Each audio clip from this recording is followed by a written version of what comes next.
नमस्कार मंडळी, श्री स्वामी समर्थ.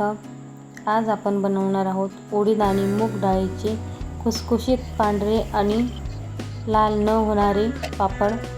तुमचे पापड पण लाल होत असेल तर आज मी तुम्हाला परफेक्ट प्रमाण आणि सगळ्या टिप्स सांगणार आहेत.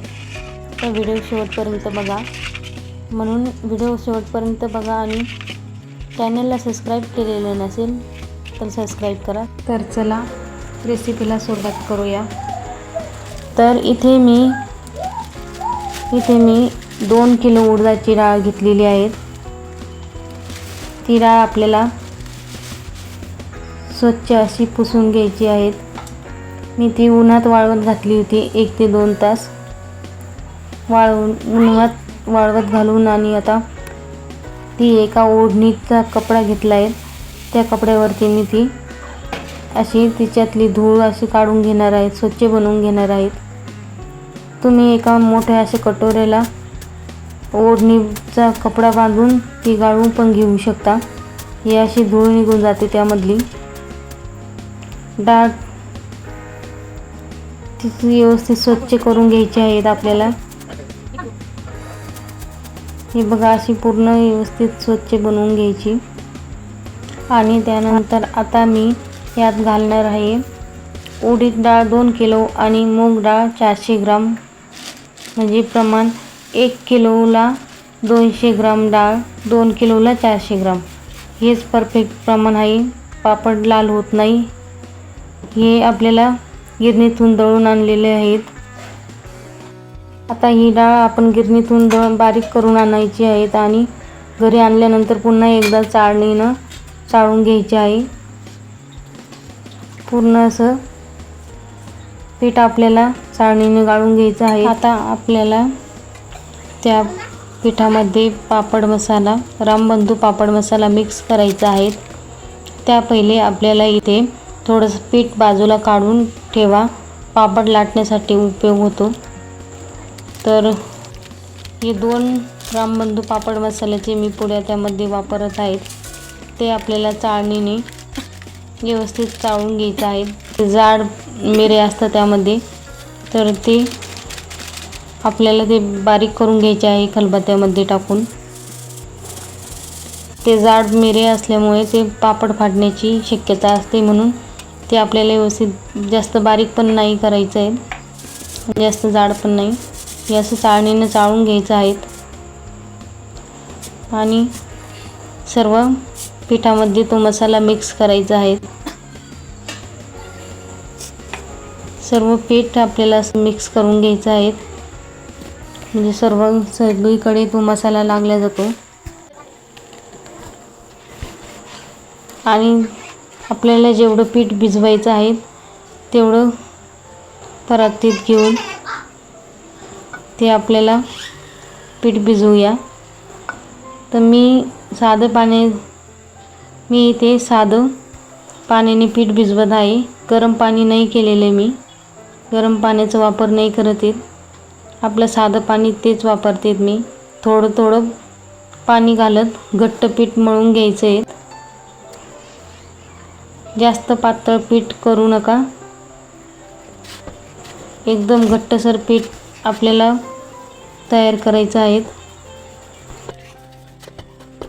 हे पीठ आपलं तयार झालेले घट्ट, तर ते आपल्याला आता हे पीठ 2 ते 3 तासासाठी कॅरी बॅगमध्ये ठेवायचं आहे. 2 ते 3 तास झाल्यानंतर छान असं मऊ पीठ आपलं भिजलेलं आहे. तर आपण ते पीठ आता कुटायचं आहे. पाटा वरवंटा असेल तुम्ही त्यावरती पण कुटू शकता, नाहीतर आपली परातीत त्या कुटून घेऊ शकता. थोडं थोडं तेल टाकून आपल्याला ते पीठ चांगलं कुटून घ्यायचं आहे. जितकं पीठ कुटाल तितकं पापड मऊ होतात, आणि जेवढं पापडाचं पीठ लांबतं तेवढा पापड आपला लाटताना एकदम मऊ आणि एकदम पतला पापड होतो.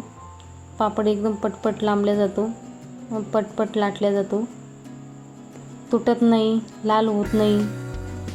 म्हणून ही आपल्याला स्टेप खूप महत्त्वाची आहे पीठ कुटण्याची. पीठ जेवढं कुटलं तेवढं आपलं चांगलं आहे. म्हणून पीठ चांगलं व्यवस्थित कुटून घ्या. मेन पीठ कुटण्याचं स्टेप आहेत यामध्ये, ती खूप महत्त्वाची आहेत. आणि स्वच्छता ठेवणं खूप महत्त्वाचं. स्वच्छता ठेवली नाही तर पापडाचा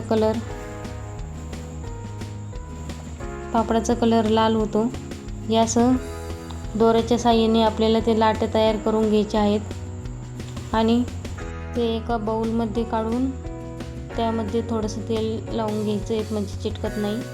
आता एक एक लाटी घेऊन आपल्याला ते पापड व्यवस्थित असं लाटून घ्यायचे आहेत. एकदम छान असे पापड लांबतात आणि पटापट लाटले जातात. पीठ जेवढं नरम झालेलं असतं तेवढं पटपट लांबतं आणि एकदम पतला पापड तयार होतो. असे पातळ लाटायचे आहेत. जितके पातळ तितके छान फुलतात. खायला खूप कुरकुरीत लागतात. हे असं हवा आपल्याला पूर्ण पापड लाटल्यानंतर फॅनच्या हवेखाली सुकवायचे आहेत आणि त्यानंतर सकाळच्या कोवळ्या उन्हात आपल्याला ते पापड ऊन देऊन घ्यायचं आहेत, म्हणजे वर्षभर टिकतं आणि लालसरपणा येत नाही त्याला आणि लाल पण होत नाही. हे बघा किती छान असे आपले पापड तयार झालेले आहेत. 2 किलो उडदाची डाळ, 400 ग्राम मूग डाळ, एकदम छान अशी परफेक्ट प्रमाण असलं की आपले पापड पण एकदम फुलतात आणि नरम होतात. मी तुम्हाला पापड तळून दाखवते आता. हे बघा किती असं पांढरं शुभ्र आपले पापड तयार झालेले आहेत. हे बघा तळलेले पापड किती आपले पांढरे शुभ्र आणि सुंदर दिसत झालेत.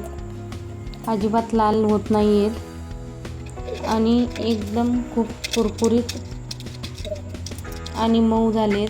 बघा तुम्ही बघू शकता, एकदम पांढरं शुभ्र आपलं पापड तयार झालेलं आहे. रेसिपीज आवडली तर लाईक करा, शेअर करा, सबस्क्राईब करा